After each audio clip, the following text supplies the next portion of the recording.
निबो अनजालु आथिखालनि बिटिआरनि चिफ बिटिआरनि सागानगिरि आरो गोलाव सम आलादा बड'लेण्ड रायजो दाबिनायनि थामथि खोलोबनि सोमावसारनाय दैदेननाय आरो दुलाराय बर' फरायसा आफादाव जिथि खेबनि थाखाय आफादगिरि जानाय प्रमद बर' बिथांनि 51थि जोनोम सान बे जोनोम सानाव जों बयनिबो अनजालु प्रमद बर' बिथांनि न'खरनि गोजोन जिउनि थाखाय गाहाम हामलायनाय जासिदों। बिथाङा आथिखालाव बिटिआर चिफ बिबान लानानै सोलोंथाइ राव हारिमु थुनलाइ मुवारि जौगाखांनाय गासैबो बिथिङाव खामानि मावबाय थादों। गासै हारि माहारि खौसेथिनि थाखाय खामानि मावदों आरो नोंथांमोना मिथिगौ बावैसो सान सिगां गासै बिटिआरआव थानाय 26टा जनगोष्ठीनि मोनसे भिजन डकुमेन्ट बानायनानै मोनसे बयबो हारि माहारिनि थाखाय जि मोनसे सिमां बिथाङा दिनै लाबोनो हादों बिथांखौ जोङो साबायखर बावदों आरो बिथांनि बे 50थि जोनोम सानावहाय जोङो बिथांजों लोगोसे न'खरनि गासैबो सोद्रोमाफोरनि गाहाम हामलायनायखौ बावहरदों आरो बिथाङा बेबायदिनो गोजोनै थांना थानायजों लोगोसे जोंनि बिटिआर चिफ महरै बिथाङा गासैबो खामानिखौ मावफुंलांनो हाथों बेखौनो मिजिंथिदों आरो जों दिनै नुबावनो मोन्दों बिथांजों लोगोसे आथिखालनि रायजो सभानि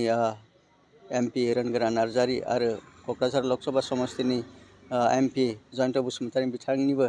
जोनोम सान दिनै बे एखे सानावनो जों नुनो मोन्दों बिथांमोननिबो जों चिफ सारजों लोगोसे वइस गाहाम हास्थायनायखौ बावहरदों आरो लोगोसे जाहाथे जों बेबायदिनो गोजोनै ज'यै खामानि मावनो हायो बेखौ मिजिंथिदों आरो फैबाय थानाय समावहाय मानाव गिदिर चिफ बिथाङा बिटिआरखौ गोजोनै सामलायलांनायजों लोगोसे 2025 मायथाइयावहाय एबसलुट मेजरिटि लाना देरहासार जानायजों लोगोसे बे ओनसोलनि रायजो राजानि सिमां बेखौ आबुं खालामगोन बेखौ मिजिंथिदों बिथांनि बे 50थि जोनोम सानावहाय बिथांनि गोलाव जिउ जोङो आसा खालामनानै आनान गसाइनाव आर'ज गाबनानै आं बेखिनिखौनो मेसेज होबाय थेंक इउ জনাইছোঁ বিটিআৰত বাস কৰা সকলো ইউপিপিএল দলীয় কৰ্মীলৈকে আজি আমাৰ এটা শুভ দিন আজি আমাৰ বিটিআৰৰ আমাৰ তিনিজনকে নেতাৰ আজি জন্মদিন এই জন্মদিনত মই তেওঁলোকলৈকে আমাৰ দলৰ ফালৰ পৰা শুভেচ্ছা জ্ঞাপন কৰিছোঁ অনাগত ভৱিষ্যতে যাতে তেওঁলোকে বিটিআৰখনত এটা সুশাসন দিব পাৰে আৰু বিটিআৰ অঞ্চলৰ উন্নতি সাধন কৰিব পাৰে আৰু 2025ত আমি ইউপিপিএল দলে যাতে একক সংখ্যাগৰিষ্ঠতা লাভ কৰি